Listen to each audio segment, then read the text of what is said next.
Welcome to Many Magical Tales, short stories for kids by Christopher Durr. Thank you for joining us on another adventure.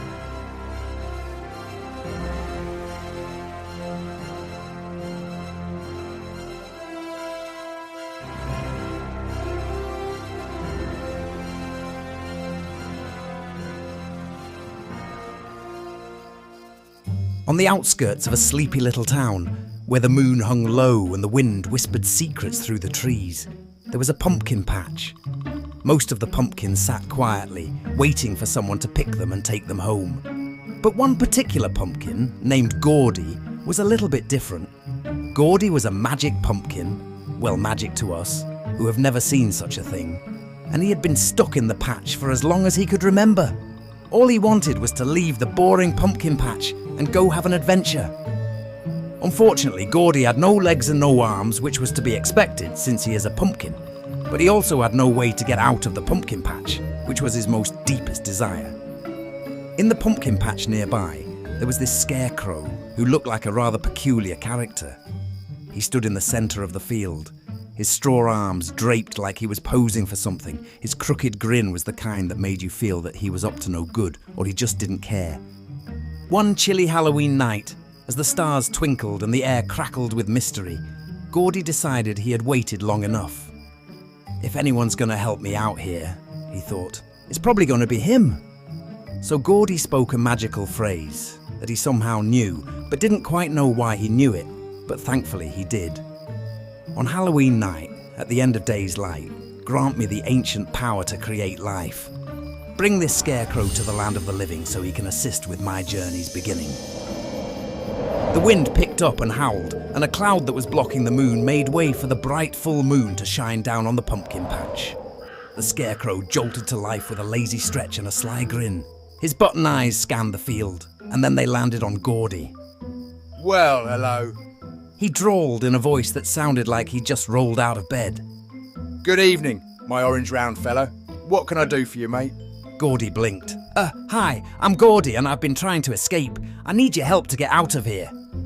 The scarecrow raised an eyebrow, well, as much as a scarecrow could. Stuck, are you? I wouldn't call it stuck. I mean, you're living the life of luxury. You sit in the dirt, soak up the sun, no one expecting much from you, being protected from crows and nasty animals that would eat your insides for breakfast. Gordy looked at him and sighed.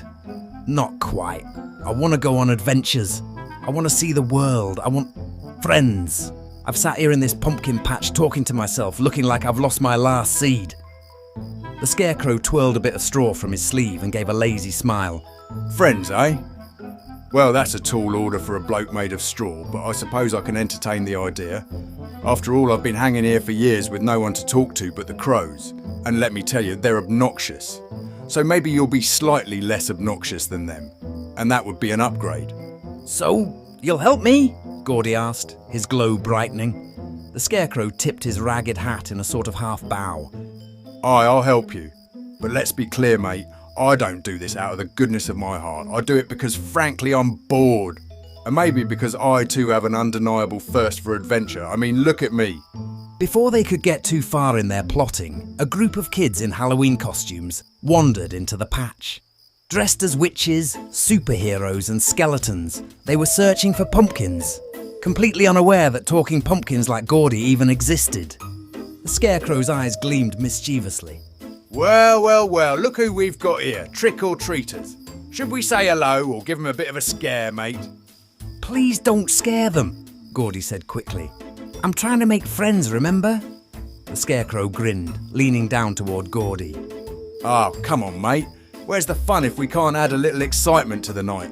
I'm not saying we terrify them, just a bit of a spook. A sprinkle of theatrics, if you will. Don't you want to start the adventure off on an exciting foot? Before Gordy could protest, one of the kids spotted the glowing pumpkin and gasped. Look, that pumpkin's glowing!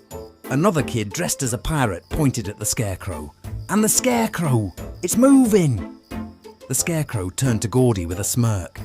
Right, showtime. He spread his arms wide and took a wobbly step forward, his movements all exaggerated and theatrical.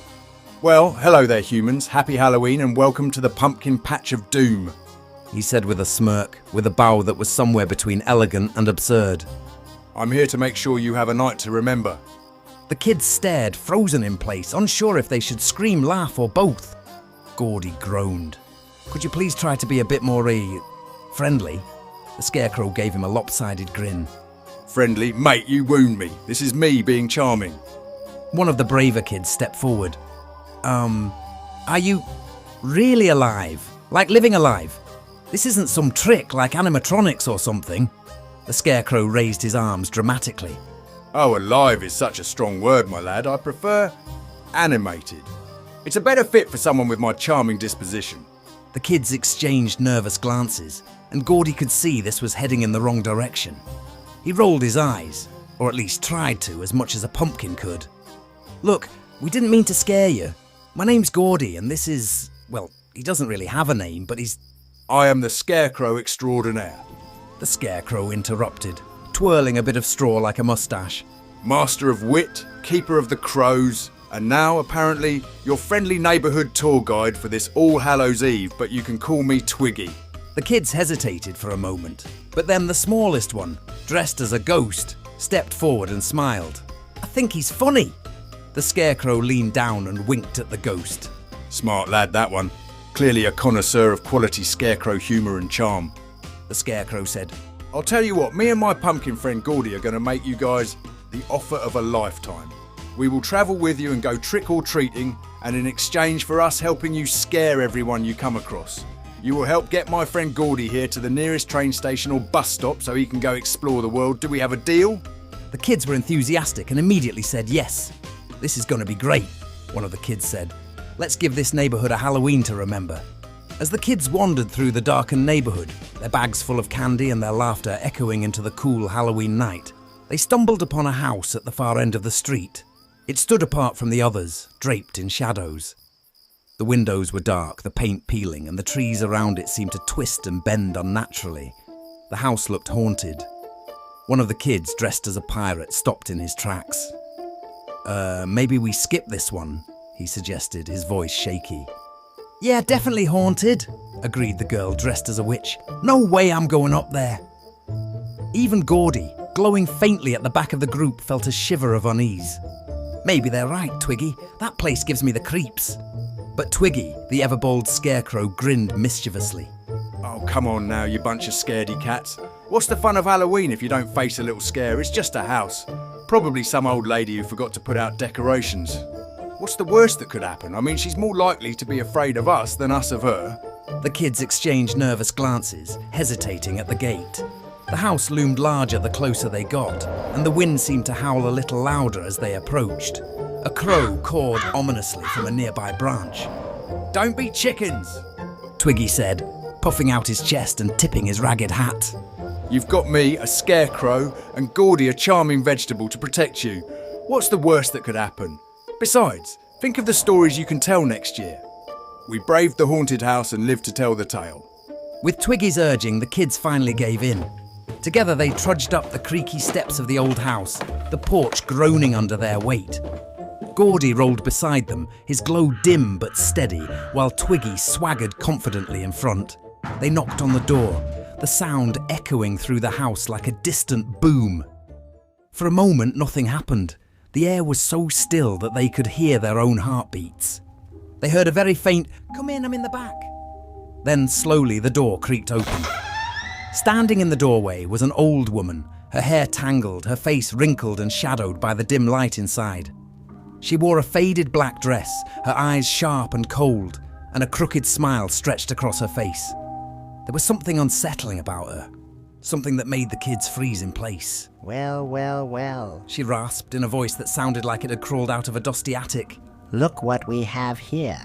Trick-or-treaters. Are you? Twiggy stepped forward, still trying to keep the mood light. That's right, ma'am. Just a group of kids and one very handsome scarecrow out for some Halloween fun. The old woman's eyes gleamed. Oh, I see. Fun. She reached into her pocket and pulled out a handful of strange-looking candies, their wrappers old and faded, as if they had been sitting there for years. Why don't you come inside? She said, her smile widening unnervingly. I have something special for visitors like you. The kids took a step back, their unease growing. The pirate kid whispered, "I don't like this, guys. The witch dress girl clutched her broomstick tightly. She's creepy. Maybe we should go.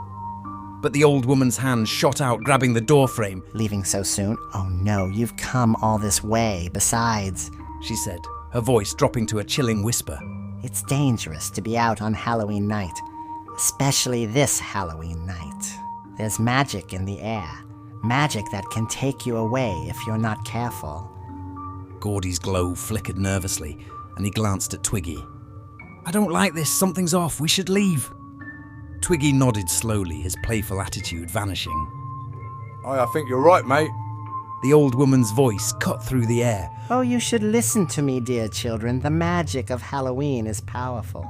It can trap you, keep you in places you don't belong. You never know when you'll stumble into something dangerous. Her eyes lingered on Gordy and Twiggy, and suddenly they both realized. She wasn't just talking. She knew about them, the enchanted pumpkin and the living scarecrow. Twiggy moved quickly, stepping between the kids and the woman. All right, that's enough spooky stories for one night, lady. We've got a lot of trick-or-treating left to do, so we'll be on our way now. The old woman's smile faded into a frown. You're making a mistake, She hissed. The magic of Halloween is real, and you're fools to ignore it. You'll regret it if you don't come inside and try some of my magic. The wind picked up, howling around the porch, and the trees seemed to bend toward the house.